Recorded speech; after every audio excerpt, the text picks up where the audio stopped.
The following film is the video portion of an E6-4 lesson.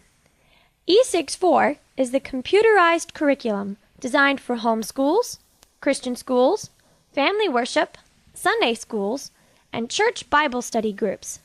For more information, visit the website at www.e6-4.com. Yahweh said to Moses, "Go unto Pharaoh, for I have hardened his heart and the heart of his servants, that I may show these my signs in their midst, and that you may tell in the hearing of your son and of your son's son what things I have done to Egypt, and my signs which I have done among them, that you may know that I am Yahweh." Moses and Aaron went into Pharaoh and said to him, "This is what Yahweh, the God of the Hebrews, says. How long will you refuse to humble yourself before me? Let my people go, that they may serve me. Or else if you refuse to let my people go, behold, tomorrow I will bring locusts into your country, and they shall cover the surface of the earth, so that one won't be able to see the earth. They shall eat the residue of that which has escaped, which remains to you from the hail, and shall eat every tree which grows for you out of the field. Your houses shall be filled, and the houses of all your servants, and the houses of all the Egyptians, as neither your fathers nor your fathers' fathers have seen, since the day that they were on the earth to this day." He turned and went out from Pharaoh. Pharaoh's servants said to him, "How long will this man be a snare to us? Let the men go, that they may serve Yahweh their God. Don't you yet know that Egypt is destroyed?" Moses and Aaron were brought again to Pharaoh, and he said to them, "Go serve Yahweh your God. But who are those who will go?" Moses said, "We will go with our young and with our old, with our sons and with our daughters, with our flocks and with our herds we will go, for we must hold a feast to Yahweh. Yahweh be with you if I will let you go with your little ones. See, evil is clearly before your faces. Not so. Go now, you who are men, and serve Yahweh, for that is what you desire."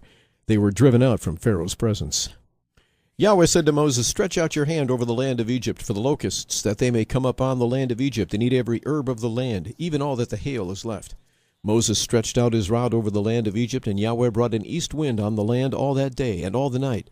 And when it was morning, the east wind brought the locusts. The locusts went up over all the land of Egypt and rested in all the borders of Egypt. They were very grievous. Before them there were no such locusts as they, neither after them shall be such. For they covered the surface of the whole earth, so that the land was darkened, and they ate every herb of the land, and all the fruit of the trees which the hail had left. There remained nothing green, either tree or herb of the field, through all the land of Egypt. Then Pharaoh called for Moses and Aaron in haste, and he said, "I have sinned against Yahweh your God and against you. Now therefore please forgive my sin again, and pray to Yahweh your God, that he may also take away from me this death." He went out from Pharaoh and prayed to Yahweh. Yahweh turned an exceeding strong west wind, which took up the locusts and drove them into the Red Sea. There remained not one locust in all the borders of Egypt. But Yahweh hardened Pharaoh's heart, and he didn't let the children of Israel go. Yahweh said to Moses, "Stretch out your hand toward the sky, that there may be darkness over the land of Egypt, even darkness which may be felt." Moses stretched out his hand toward the sky, and there was a thick darkness in all the land of Egypt 3 days. They didn't see one another, neither did anyone rise from his place for 3 days. But all the children of Israel had light in their dwellings. Pharaoh called to Moses and said, "Go, serve Yahweh. Only let your flocks and your herds stay behind. Let your little ones also go with you." Moses said, "You must also give into our hand sacrifices and burnt offerings, that we may sacrifice to Yahweh our God. Our livestock also shall go with us.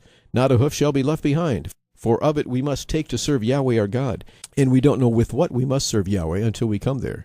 But Yahweh hardened Pharaoh's heart, and he wouldn't let them go. Pharaoh said to him, "Get away from me. Be careful to see my face no more, for in the day you see my face you shall die." Moses said, "You have spoken well. I will see your face again no more."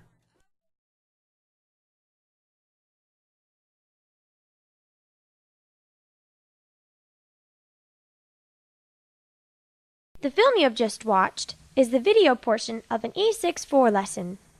E6-4 is the software curriculum that provides education with a strong biblical worldview. Be sure to visit the website at www.e6-4.com and sign up for our newsletter to stay informed about new lessons available or special events.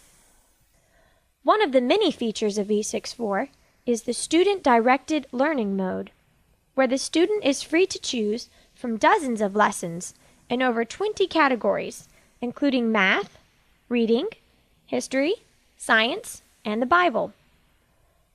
Another feature is the father-directed learning mode, where a father or classroom teacher can create an individualized lesson plan for each student, and the software will teach the student one section at a time, keeping records of his progress. A third feature is the family worship mode, which is ideal for family worship, school chapel services, family Sunday school classes, or church Bible study groups. Once you set up your lesson plan, this mode offers instruction and catechism, one lesson section at a time.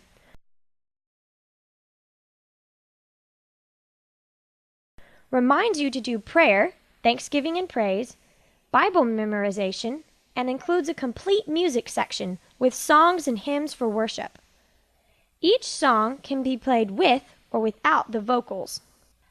Another E64 feature is the competition mode, where you create a lesson plan and the program randomly selects question sets from the lessons to create a fun and exciting competition, which can be as small as the competition our family does every day in our daily family worship, to as large as the Southeast Bible competition we conducted with multiple rounds and prizes, including a new laptop computer and tickets to a major theme park. Another feature is Apples of Gold, a computerized parlor game for more advanced students, where two clue givers devise clues to help their teams come up with a phrase from the Bible. To purchase the E64 software, visit the website at www.e6-4.com. To schedule the Homeschool Advantage to come to your church or homeschool conference and teach your people how to use computer software to build strong biblical households, contact Captain Bret at 678-570-2195 or email terabenth@inbox.com.